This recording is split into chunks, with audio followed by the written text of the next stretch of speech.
Breaking news Janagama జిల్లాలో 10వ తరగతి విద్యార్థి అనుమానాస్పద మృతి కలకలం రేపుతోంది. పాఠశాల నుంచి పారిపోయి రైలు పట్టాలపై ఆ విద్యార్థి చనిపోయిన పరిస్థితిలో కనిపించాడు. పాఠశాల నుంచి విద్యార్థి పారిపోయాడని తల్లిదండ్రులకు స్కూల్ యాజమాన్యం సమాచారం అందించింది. పాఠశాలకు వచ్చి వెతికిన రాజ్ కుమార్ జాడ తెలియలేదు. పోలీస్ స్టేషన్లో స్కూల్ ప్రిన్సిపల్తో పాటు విద్యార్థి తల్లిదండ్రులు పోలీస్ స్టేషన్లో ఫిర్యాదు చేశారు. కాసేపటికే చిల్పూర్ మండలం వంగాలపల్లి రైల్వే గేట్ దగ్గర రైలు పట్టాలపై విద్యార్థి మృతదేహాన్ని కనుగొన్నారు. దీంతో తల్లిదండ్రులు కన్నీరు మున్నీరుగా విలపిస్తున్నారు. ఘటనపై పాఠశాల యాజమాన్యం పొంతనం లేని సమాధానాలు చెబుతోందని చెప్తున్నారు.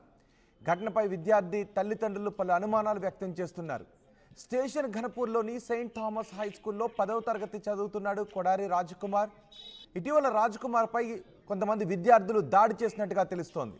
అప్పటి నుంచి రాజ్ కుమార్ మూడీగా ఉంటున్నాడు అని పాఠశాల యాజమాన్యం కూడా చెప్తోంది. యాజమాన్యం నిర్లక్ష్యం వల్లే తమ కుమారుడు చనిపోయాడు అని విద్యార్థి తల్లిదండ్రులు ఆగ్రహాన్ని వ్యక్తం చేస్తున్నారు. ఫీజులు భారీగా తీసుకొని కనీస బాధ్యత లేకుండా స్కూల్ యాజమాన్యం ప్రవర్తిస్తోందని విద్యార్థి సంఘాలు మండిపడుతున్నాయి. ఈ ఘటనపై పూర్తి సమాచారం ట్రాక్ దగ్గర నుంచి మా ప్రతినిధి వెంకటరత్నం అందిస్తారు. స్టేషన్ గన్పూర్ సెయింట్ థామస్ పాఠశాల నుండి గోడ దునికి పారిపోయినటువంటి కొడారి రాజ్ కుమార్ అతను నేరుగా బస్టాండ్కు వచ్చి అక్కడి నుండి ఈ స్టేషన్ గన్పూర్కు సంబంధించి ఇదే మండలానికి సంబంధించినటువంటి స్టేషన్ గన్పూర్ ప్రాంతాల్లో ఉన్నటువంటి రైల్వే ట్రాక్ అంటే అక్కడి నుండి స్ట్రైట్గా ఢిల్లీ పబ్లిక్ స్కూల్ ఉంటుంది. ఇది పెద్దపెండ్యాల దగ్గర ఉంటుంది. ఆ పెద్దపెండ్యాలలో ఉన్నటువంటి ఢిల్లీ పబ్లిక్ స్కూల్కి ఆపోజిట్లో స్ట్రైట్గా ఇప్పుడు మనం చూస్తున్నటువంటి ఇదే రోడ్లో ఇక్కడికి వచ్చి ఇక్కడ నుండే ఈ ట్రాక్ మీదకి వెళ్ళి తను సూసైడ్ చేసుకున్నట్టుగా మనకు తెలుస్తుంది. ఇక్కడ ఉన్నటువంటి స్థానికులు అలాగే పోలీసుల సమాచారం ప్రకారము జీఆర్పీ పోలీసుల సమాచారం ప్రకారం ఈ రైల్వే ట్రాక్కే ఇక్కడే పడి చనిపోయినట్టుగా తెలుస్తుంది. కానీ ఇప్పుడు మనం ఒకటి గమనించాల్సిన అవసరం ఏంటంటే ఇక్కడే తను ఉప్పుగల్కు చెందినటువంటి కొడారి రాజ్ కుమార్ ఇక్కడే ఎందుకు చనిపోయాడు అనేది కూడా మనం ఒకసారి ఆలోచించాల్సిన అవసరం ఉంది. వాళ్ళ బంధువులు కూడా చెప్పేది ఏంటంటే కొడారి కనకయ్య వాళ్ళ పెద్దనాన్న మాజీ ఎంపీటీసీ వాళ్ళ కొడుకు అంటే కొడారి లోకేష్ కూడా ఇదే ప్లేస్లో చనిపోయాడని చెప్పి వాళ్ళ బంధువులు చెప్తున్నారు. తను కూడా డిగ్రీ ఫైనల్ ఇయర్ చదువుతున్నటువంటి పరిస్థితి. అయితే ఇది స్టేషన్ గన్పూర్ అనేది రైల్వే ట్రాక్ ఉన్నది కాబట్టి విద్యార్థులు చాలామంది కూడా ఈ రైల్వే ట్రాకుల దగ్గర చనిపోయినట్టుగా తెలుస్తుంది. అయితే దీంతోపాటు గన్పూర్కు సంబంధించినటువంటి కోరుకుప్పల శ్రీకాంత్ అలాగే డిగ్రీ ఫైనల్ ఇయర్ చదువుతున్నాడు బైరు వెంకటేష్ కూడా అనేటువంటి డిగ్రీ ఫైనల్ చదువుతున్నటువంటి విద్యార్థి కూడా ఈ స్టేషన్ గన్పూర్ ప్రాంతాల్లోనే ఇక్కడ చనిపోయినట్టుగా తెలుస్తుంది. దీనికి సంబంధించి ఒక్కసారి మనం పరిశీలిద్దాము. ఈ రైల్వే ట్రాక్ దగ్గరనే వాళ్ళ అన్న అంటే కరెక్ట్ సంవత్సరం క్రితము ఈ రైల్వే ట్రాక్ దగ్గరికి వచ్చి చనిపోయినట్టుగా తెలుస్తుంది. అయితే ఆ చనిపోయినటువంటి సమయంలో కూడా కొడారి రాజ్ కుమార్ కూడా తను ఇక్కడికి వచ్చి తన అన్న చనిపోయినటువంటి ప్రాంతాన్ని కూడా చూశాడు. కానీ తను ఏ మనస్తాపం చెందాడో ఏం జరిగిందో తెలియదు. ఒకసారి ఏమో తనకు సంబంధించినటువంటి కొంతమంది ఫ్రెండ్స్ కాలేజీలో స్కూల్లో కొద్ది రోజుల క్రితం తనపై దాడి చేసి కొట్టారన్నటువంటి విషయాలు తెలుస్తుంది. ఆ తర్వాత 3 రోజుల పాటు కొంత మూడీగా ఉన్నాడు, ఇబ్బందికర వాతావరణంలో కనిపించడని చెప్పి తోటి విద్యార్థులు చెప్తున్నారు. పూర్తి క్లారిటీ అయితే లేదు. దీనిపై పోలీసులు కూడా ఇన్వెస్టిగేషన్ చేయాల్సినటువంటి అవసరం ఉంది. ఎందుకంటే 10వ తరగతి చదివి ఫెయిల్ అయితే చనిపోయిందంటే దానికి అర్థం చేసుకోవచ్చు. కానీ 10వ తరగతి ప్రారంభంలోనే తను ఎందుకు చనిపోయాడన్నది కూడా ఇక్కడ ఆలోచించాల్సినటువంటి అవసరం ఉంది. ఎందుకంటే భద్రతా లోపాలు కూడా కొన్ని కొట్టొచ్చినట్టు కనిపిస్తున్నాయి. స్కూల్ యాజమాన్యం కూడా కొంత శ్రద్ధ వహించాల్సినటువంటి అవసరం ఉంది. పిల్లల్ని అప్పజెప్పినప్పుడు మాకు పిల్లల్ని కూడా అలాగే అప్పజెప్పాలని చెప్పి తల్లిదండ్రులు వారి బంధువులు కూడా ఆందోళన చెందుతున్నారు. విద్యార్థి నాయకులు అయితే మరో అడుగు ముందుకు వేసి అసలు ఈ రాష్ట్రానికి విద్యాశాఖ మంత్రి లేకపోవడం కూడా చాలా దారుణంగా చెప్తున్నారు. ఎందుకంటే ప్రభుత్వ పాఠశాలలు చదవాలి, వాళ్ళకు మెరుగైన విద్య అందించాలని చెప్పి శ్రద్ధ చెప్తున్నారు తప్ప ప్రైవేటు విద్యార్థి సంస్థల దోపిడీపై కూడా ఎవరు నోరు మెదపడం లేదు, స్పందించడం లేదు. ఇక ప్రైవేటు పాఠశాలపై కూడా విద్యాశాఖ అధికారులు కూడా ఇష్టారీతిలో అనుమతులు ఇస్తున్నారు. వారికి సంబంధించినటువంటి ఇబ్బందికర పరిస్థితులు ఉన్నప్పటికీ కూడా యథేచ్ఛగా అనుమతులు ఇవ్వడము, పట్టింపు లేని తనం కూడా వీళ్ళకి కొంత డిసడ్వాంటేజ్గా మారుతుంది. విద్యార్థులకు అది ఒక ఆశనిపాతంగా మారుతుంది. విద్యార్థులు చదువుల కంటే బయటికి వెళ్ళేటువంటి వ్యవస్థల మీదనే ఎక్కువ దృష్టి పెడుతున్నారు. కానీ ఒక పర్యవేక్షణ లేకపోవడము కూడా ఈ విద్యార్థి రాజ్ కుమార్ మృతికి కూడా కారణంగా వీళ్ళు భావిస్తున్నారు. ఏది ఏమైనప్పటికీ కూడా విద్యాశాఖ మంత్రి ఖచ్చితంగా తెలంగాణ రాష్ట్రం ఏర్పడ్డ తర్వాత కొన్ని దాదాపు 2014 నుండి ఇప్పటి వరకు అనేక మార్పులు వస్తున్నాయి. కానీ కొత్తగా కాంగ్రెస్ గవర్నమెంట్ వచ్చిన తర్వాత విద్యాశాఖ మంత్రి ఖచ్చితంగా ఏర్పాటు చేయాలన్నటువంటి డిమాండ్ అయితే వినిపిస్తుంది. ఎందుకంటే విద్యార్థులకు సంబంధించినటువంటి ఏమైనా సమస్యలు ఉంటే పరిష్కరించడానికి కూడా ఒక శాఖ అయితే ఉంది కదా. కానీ ఇప్పటి వరకు విద్యాశాఖ మంత్రి లేకపోవడం కూడా కొంత ఇటువంటి సంఘటన కూడా ప్రధాన కారణమైనటువంటి ఆరోపణలు అయితే వినిపిస్తున్నాయి. ఏది ఏమైనప్పటికీ కూడా విద్యార్థులు మాత్రం ఆలోచించాల్సినటువంటి అవసరం ఉంది. చిన్నప్పటి నుంచి పెంచి పెద్ద చేసి వారిని వృద్ధాప్యంలో ఆదుకుంటారని ఎంతో ఆశలు పెట్టుకున్నటువంటి తల్లిదండ్రులకు మాత్రం వీరు నిరాశను మిగులుస్తూ వీరి జీవితాలు కూడా వాళ్ళకు ముందుగానే అంటే బతికుండగానే కొంత మిగులుస్తున్నారు. తలకొరుగు పెట్టాల్సినటువంటి కొడుకులకు తామే తలకొరుగు పెట్టాల్సినటువంటి దుస్థితిలో ఉంటున్నామన్నటువంటి తల్లిదండ్రుల బాధను అర్థం చేసుకోవాలి. వృద్ధాప్యంలోకి వచ్చిన తర్వాత వారి బాగోగులు చూడాల్సినటువంటి పిల్లలే తమ కళ్ళ ముందే విగత జీవులుగా మారడము ఆ తల్లిదండ్రులను కూడా జీర్ణించుకోలేకపోతున్నారు. దీనిపై కూడా సర్వత్రా బాధలు వ్యక్తం చేస్తున్నా కానీ విద్యార్థుల ఆలోచన విధానంలో మార్పు రావాల్సినటువంటి అవసరం ఉంది. దానికి సంబంధించినటువంటి విద్యా వ్యవస్థను కూడా ఇక్కడ డెవలప్ చేయాల్సినటువంటి అవసరం అయితే ప్రస్తుతం కనిపిస్తుంది. ఎందుకంటే గత కొద్ది రోజుల క్రితం ఉమ్మడి వరంగల్లో జిల్లా చూసినట్టయితే నెల రోజుల క్రితం హనుమకొండలో ఒక విద్యార్థిని ఆత్మహత్య చేసుకుంది. ఇప్పుడు ఈ విద్యార్థి ఆత్మహత్య చేసుకున్నాడు. అంతకు సంవత్సరం క్రితము వీళ్ళ అన్న ఇదే ట్రాక్ మీద ఆత్మహత్య చేసుకున్నాడు. ఇదే ట్రాక్ మీద స్టేషన్ గన్పూర్ దగ్గర మరో ఇద్దరు విద్యార్థులు డిగ్రీ ఫైనల్ ఇయర్ చదువుతున్నటువంటి విద్యార్థులు ఆత్మహత్య చేసుకున్నారు. వారికి ఆత్మహత్య ఆలోచన రావడంతో వీళ్ళకు రైల్వే ప్లాట్ఫామ్లు రైల్వే ట్రాక్లే వీళ్ళకు కనిపిస్తున్నాయి. కాబట్టి కొంత దృష్టి పెట్టి విద్యార్థులకు కూడా మోటివేషనల్గా ఉండాల్సినటువంటి అవసరం అయితే స్పష్టంగా కనిపిస్తుంది. పెద్దపెండ్యాల రైల్వే ట్రాక్ నుండి కెమెరా పర్సన్ రాజుతో వెంకటరత్నం, RTV వరంగల్. ఒకసారి ఆ విద్యార్థి చదువుతున్న స్కూల్ దగ్గరికి వెళ్దాం. స్కూల్ ప్రిన్సిపల్ కూడా మాట్లాడారు, హెడ్ మాస్టర్. ఆయన ఏం మాట్లాడారో చూద్దాం. జిల్లా స్టేషన్ గన్పూర్లోని సెయింట్ థామస్ హై స్కూల్లో 10వ తరగతి విద్యార్థి ఆత్మహత్య సంచలనం రేపుతుంది. ఆత్మహత్యకు గల కారణాలను కూడా చాలా ఒక భిన్న కోణాలు కనిపిస్తున్నటువంటి పరిస్థితి. ప్రస్తుతానికి ఈ సెయింట్ థామస్ హై స్కూల్ విద్యార్థి ఎందుకు ఆత్మహత్య చేసుకుంటానన్న కోణంలో RTV ఇక్కడ స్కూల్కి వచ్చింది. ఇదే పాఠశాలలో దాదాపు ఇక్కడ ఈ విద్యార్థి 10th క్లాస్ చదువుకుంటున్నాడు. 10th క్లాస్ చదువుకుంటున్నటువంటి క్రమంలోనే అతను ఆత్మహత్య చేసుకోవడాన్ని కూడా చాలా తీవ్రంగా పరిగణిస్తున్నారు. దీనికి సంబంధించి కూడా విద్యార్థుల్లో కూడా ఒక అంత ఆందోళన కలిగింది. నిన్నటి నుండి విద్యార్థులు భయాందోళన ఉండడంతో ఇక్కడ విద్యార్థులకు కూడా హాలిడే ఇచ్చినట్టుగా మనకు స్పష్టంగా తెలుస్తుంది. అయితే దీనికి సంబంధించి ఆత్మహత్య చేసుకోవడానికి కారణాలను కూడా అన్వేషించాల్సినటువంటి పరిస్థితి. కానీ ఇక్కడ పాఠశాలకు వస్తే ఎవరు లేకపోవడాన్ని కూడా ఇక్కడ కొంత ఆలోచించాల్సినటువంటి విషయం. ప్రస్తుతానికి సెక్యూరిటీ ఇక్కడ లేడన్నటువంటి ఒక అనుమానాలు అందరికీ చెప్తున్నాయి. ఎందుకంటే హాస్టల్లో చదువుతున్నటువంటి విద్యార్థులు ఎప్పుడు బయటికి వెళ్తారు, ఎప్పుడు ఎక్కడ ఉంటారు అన్నటువంటి కోణంలో కూడా చూడాల్సినటువంటి పరిస్థితి. కానీ ఇక్కడ పర్యవేక్షణ లోపం వల్లనే ఇదంతా జరుగుతుంది. విద్యార్థులకు ఒక భరోసా లేదు అన్నటువంటి కోణంలో కూడా ఇక్కడ ఆలోచించాల్సిన పరిస్థితి కనిపిస్తుంది. కానీ వీళ్ళు చెప్తున్నటువంటి విషయానికి అక్కడ జరుగుతున్నటువంటి దానికి ఇక్కడ పొంతం లేదన్నట్టుగా మనకు తెలుస్తుంది. స్టేషన్ గన్పూర్లోనే ఉన్నటువంటి ఈ సెయింట్ థామస్లో దాదాపు 50 మంది విద్యార్థులు ఇందులో చదువుతున్నట్టుగా తెలుస్తుంది. అయితే ఒకసారి మనం లోపలికి వెళ్ళేటువంటి ప్రయత్నం చేద్దాం. ఈ పాఠశాలకు సంబంధించినటువంటి ప్రిన్సిపల్ కానీ అలాగే ఎవరైనా ఉన్నారా వారి వివరణ కూడా తీసుకున్నటువంటి ప్రయత్నం అయితే చేద్దాం. ఎందుకంటే ఇప్పటి వరకు ఆ పాఠశాలకు సంబంధించినటువంటి వివరాలని ఒక్కసారి మనం పరిశీలిస్తే సెయింట్ థామస్ హై స్కూల్లో 10వ తరగతి చదువుతున్నటువంటి కొడారి రాజ్ కుమార్ కొన్ని రోజుల క్రితమే ఇక్కడ కొంతమంది విద్యార్థులు కూడా దాడి చేసినట్టుగా తెలుస్తుంది. మరి ఎందుకు దాడి చేశారన్న విషయాలు కూడా తెలియాల్సి ఉంది. అంటే ఎందుకు ఇటువంటి ఇబ్బందికర పరిస్థితి, ఎందుకంటే 10వ తరగతి పిల్లవాడు హాస్టల్లో ఉన్నటువంటి సమయంలో బయట విద్యార్థులు వచ్చి దాడి చేశారంటే కారణాలు ఏందనేది కూడా ఇక్కడ మనం తీవ్రంగా పరిగణించాల్సినటువంటి పరిస్థితి కనిపిస్తుంది. అంతకుముందు అంటే మొన్న అంటే 15 రోజుల క్రితం దాడి జరిగింది. మరికొద్ది రోజుల క్రితం కూడా 3 రోజుల నుండి కూడా తను మూడిగా ఉన్నాడు అని చెప్పి ఇక్కడ పాఠశాల యాజమాన్యం చెప్తుంది. కానీ ఎందుకు మూడిగా ఉన్నాడు, ఒకవేళ మూడిగా ఉంటే దానికి కారణాలు కూడా వీళ్ళు అన్వేషించాలి. కానీ ఈ రోజుల నుండి అంటే వీళ్ళకు ఉదయం నుండి తప్పించుకొని పోయాడని చెప్పి వాళ్ళ తల్లిదండ్రులకు సమాచారం అందించడము, ఆ సమాచారం అందించిన తర్వాత వాళ్ళు వచ్చి పాఠశాలలో చూశారు. మొత్తం చుట్టూ ప్రహరీ గోడ అవన్నీ ఎక్కడి నుంచి వెళ్ళాడు, తప్పించుకుని పోయాడని చెప్పి ఇక్కడ పాఠశాలకు సంబంధించినటువంటి యాజమాన్యం తల్లిదండ్రులకు చెప్పడం అయితే జరుగుతుంది. కానీ అసలు దానికి కారణాలు ఏందనేది కూడా తెలియాల్సినటువంటి ఒకసారి అవసరం ఉంది.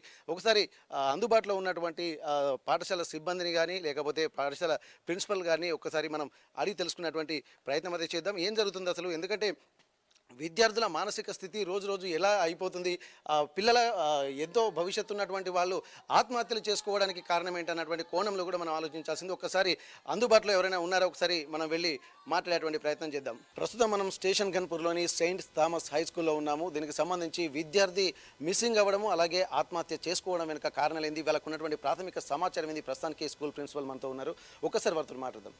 సార్ ఇప్పటివరకు అయితే నిన్న కొడారి రాజ్ కుమార్ ఇట్లా చనిపోయాడు అన్నటువంటి విషయం మీద కొంత తల్లిదండ్రులు ఆందోళన చెందుతున్నారు. అసలు అంటే భవిష్యత్తు నిర్మించుకో అని చెప్పి మేము పాఠశాల పంపిస్తున్నాం, కానీ పిల్లలు ఇట్లా చనిపోవడానికి కారణం ఏందన్నది కూడా ఇప్పుడు చాలా చర్చనీయాంశంగా మారుతుంది. అసలు ఏం జరిగింది, అసలు నిన్న మొన్న ఎలా ఉన్నాడు, ఈ రోజు జరిగినటువంటి పరిస్థితి ఏంటి?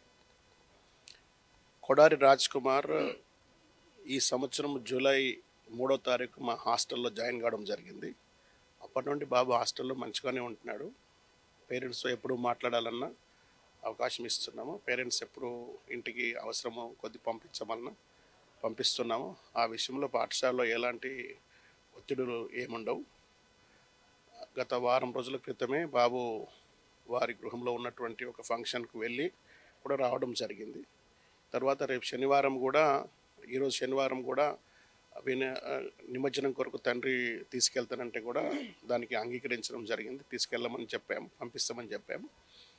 అయితే నిన్నటి దినం ఉదయం 13వ తారీఖు ఉదయము అందరి విద్యార్థుల వల్లనే బాబు కూడా, రాజ్ కుమార్ కూడా ఉదయమే స్నానం చేసి సిద్ధమై పీటీ డ్రెస్ నిన్న స్కూల్కి వేసుకోవాలి. అది కాకుండా సివిల్ డ్రెస్ బాబు వేసుకొని స్కూల్ ఐడెంటిటీ కార్డ్ ట్యాగ్ తీసుకొని మిగతా పిల్లలందరూ స్టడీ అవర్కి వచ్చేలోపు బాబు టాయిలెట్ కొరకు వెళ్ళి ఆ టాయిలెట్ ఏరియాలో వాల్ కొంచెము 6 feet వాల్ మాత్రమే ఉంటుంది అక్కడ నుండి గోడ దునికి బయటికి వెళ్ళడం జరిగింది. బాబు అటెండెన్స్ టైం వరకు బాబు లేడు. నార్మల్గా డైనింగ్ హాల్ బ్రేక్ఫాస్ట్ టైం వరకల్లా 7:45 వరకల్లా కూడా బాబు డైనింగ్ హాల్కు రాకపోయేసరికి వెంటనే వార్డెన్ నాకు ఇన్ఫర్మేషన్ ఇవ్వడము, మేము పేరెంట్స్కు కూడా ఇంటిమేట్ చేయడం జరిగింది. పేరెంట్స్ 8:10 వరకల్లా స్కూల్కి వచ్చారు. వారు కూడా వారి బంధువులందరికీ కాల్ చేశారు. మేము కూడా కాల్ చేసాము మాకు పరిచయం ఉన్న వారందరికీ. ఆ కాల్ లోపల బయటపడిన విషయం ఏంటంటే, అంటే 12వ తారీఖు సాయంత్రము వారి అంకుల్కు ఫోన్ చేసి, వారి మేనమామ కుర్చపల్లిలో ఉంటారు, తనకు ఫోన్ చేసి, డాడీ ఫోన్ ఎత్తట్లేదు, నాకు ఒక 100 రూపీస్ పంపించండి అని ఫోన్పేలో వారి ఫ్రెండ్కు ట్రాన్స్ఫర్ చేయించుకొని తను తీసుకోవడం జరిగిందనే విషయాన్ని వాళ్ళ అంకుల్ చెప్పాడు.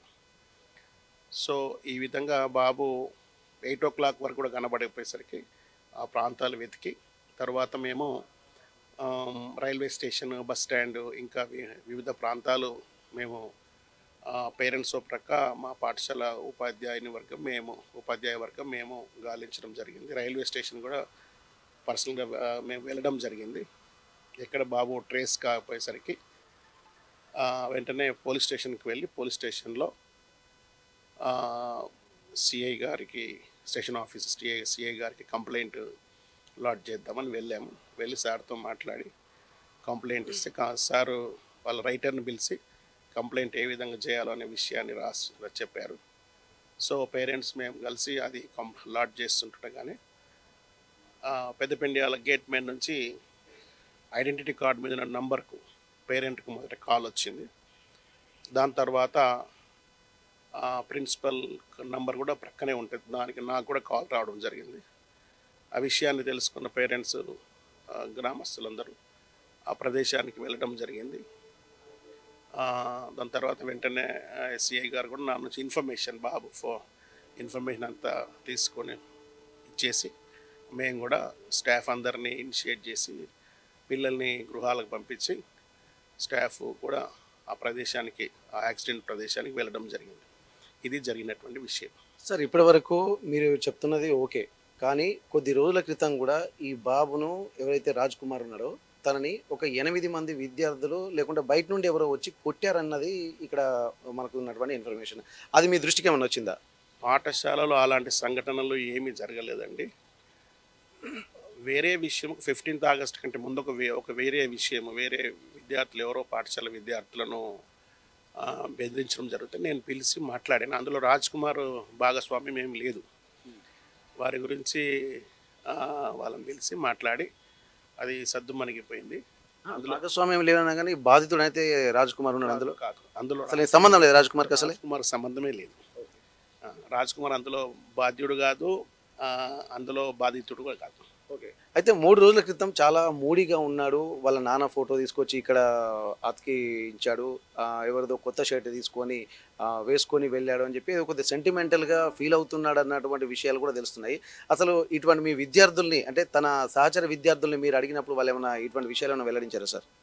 అంటే ఈ ఈ పరిస్థితి తెలిసిన తర్వాత టీచరుకు తన యొక్క ప్రవర్తనను బ్యాక్ వెళ్ళి తను గమనిస్తే అవును మొన్న బాబు కాస్త మూడీగా ఉన్నాడు అనేటువంటి విషయాన్ని మాకు నిన్నటి దినాన చెప్పడం జరిగింది.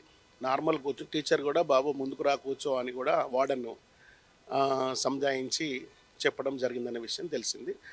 తను తన ప్యాంటు వేసుకొని తన ఫ్రెండ్ యొక్క షర్ట్ వేసుకొని వెళ్ళాడు. ఇప్పుడు ఈ హాస్టల్‌లో మొత్తం డే స్కాలర్స్ ఎంతమంది ఉంటారు? హాస్టల్‌లో ఎంతమంది ఉంటారు సార్? మా స్కూల్ స్ట్రెంగ్త్ 1000 స్ట్రెంగ్త్ ఉంటుందండి. హాస్టల్ పిల్లలు మాత్రము కేవలము 55 మెంబర్స్ మాత్రమే ఉన్నారు. అందులో 8 మెంబర్స్ గర్ల్స్, డార్మేటర్ వేరే ఉంటుంది. 56లో 8 members girls, remaining 48 members boys, 46 members boys ఉంటారు. అంతే. ఇప్పుడు ఇందులో ఏ క్లాస్ నుండి మీ హాస్టల్ నడుస్తుంది సార్? 3rd క్లాస్ నుంచి హాస్టల్లో స్టూడెంట్స్ ఉంటారండి. ఓకే. దీనికి సంబంధించి పేరెంట్స్ వాళ్ళేమన్నా ఆరోపణలు చేయడం గానీ, ఎందుకంటే ఇప్పుడు వాళ్ళకేందంటే ఏం తెలియదు అసలు. ఎందుకంటే హాస్టల్‌కి పంపించినటువంటి విద్యార్థి ఒక మృతదేహంతోటి కనిపించడం అనేది వాళ్ళు ఎవరైనా జీర్ణించుకోలేని విషయం. ఇప్పుడు వాళ్ళు గూడా ఏమన్నా అసలు వాళ్ళు ఆరోపణలు గూడా ఏందంటే యాజమాన్య నిర్లక్ష్యమే దీనికి ప్రధాన కారణం అని చెప్పి వాళ్ళు ఆరోపిస్తున్నారు. ఎందుకంటే పిల్లలు హాస్టల్ కాంపౌండ్‌లో ఉండాల్సినటువంటి బాధ్యత వాళ్ళది. ఎక్కడికెళ్ళినా రెస్పాన్సిబిలిటీ పాఠశాల యాజమాన్యందే అని చెప్పి వాళ్ళు ఆరోపిస్తున్నారు. అది కూడా వాస్తవం గూడా. అట్లాంటప్పుడు ఇప్పుడు మీరు అన్ని ప్లేస్‌లలో సీసీ కెమెరాలు ఉన్నట్టు అంటున్నారు. అసలు ఆ ప్లేస్‌లో సీసీ కెమెరా లేదా సార్? టాయిలెట్స్ ప్లేస్లో సీసీ కెమెరాలు పెట్టడము నిషేధం కనుక టాయిలెట్స్ ప్లేస్లో సీసీ కెమెరాలు లేవు. మిగతా మా మెయిన్ గేటు, క్లాస్ రూమ్స్ అన్నీ కూడా సీసీ ఫుటేజ్లోనూ సీసీ సర్వైలెన్స్లోనే ఉంటుందండి. అయితే టాయిలెట్ ప్లేస్లో ఆ వాల్ 6 ఫీట్ వాల్ ఉన్న కారణాన అక్కడ నుంచి బాబు వెళ్ళడం జరిగింది. వెళ్ళిన విషయం కూడా వెంటనే పేరెంట్స్కు మా నోటీస్కి రాగానే పేరెంట్స్కి తెలియజేసాము. అంత మాత్రమే కాదు, పేరెంట్స్తో పాటు మేము కూడా అన్ని ప్రాంతాలు అబ్జర్వ్ చేయడం జరిగింది. ఓకే. ఇప్పుడు తల్లిదండ్రుల కామెంట్స్ మీద, వాళ్ళ ఆరోపణల మీద మీ స్పందన ఏంటి సార్? ఎందుకంటే పాఠశాల యాజమాన్యమే దీనికి కారణం. మేము ఎట్లా విద్యార్థులు అంటే ఫీజుల మీద పెట్టినటువంటి దృష్టి విద్యార్థుల భవిష్యత్తు మీద పెట్టకపోవడం ఏంటన్నటువంటి ఆరోపణలు విద్యార్థి సంఘాలు కూడా చేస్తున్నటువంటి పరిస్థితి. దీని మీద మీ స్పందన ఏంటి? 40 సంవత్సరాలుగా ఈ పాఠశాల నిర్వహిస్తున్నాము. మేము ఎప్పుడు కూడా వ్యాపార ధోరణితో కనుక మేము చేస్తుంటే ఒక 5-6 పాఠశాలలు మేము ఓపెన్ చేసేవాళ్ళం. కానీ అటువంటి పరిస్థితి కాదు. ఒక ప్రత్యేక ఉద్దేశంతో మా తండ్రి గారు ప్రారంభించిన పాఠశాలను ఒక ప్రత్యేకమైనటువంటి సేవా దృక్పథంతో మాత్రమే ఇది నిర్వహించడం జరుగుతుంది. మేము తీసుకునే ఫీజు వేరే పాఠశాలలో డే స్కూల్ ఫీజులతో సమానంగా ఉంటాయి. హాస్టల్ ఫీజు కూడా 35-40 వేల రూపాయలకు, 10th క్లాస్ పిల్లలకు 50,000 రూపాయలే మా ఫీ స్ట్రక్చర్. కనుక ఇందులో వ్యాపార ధోరణి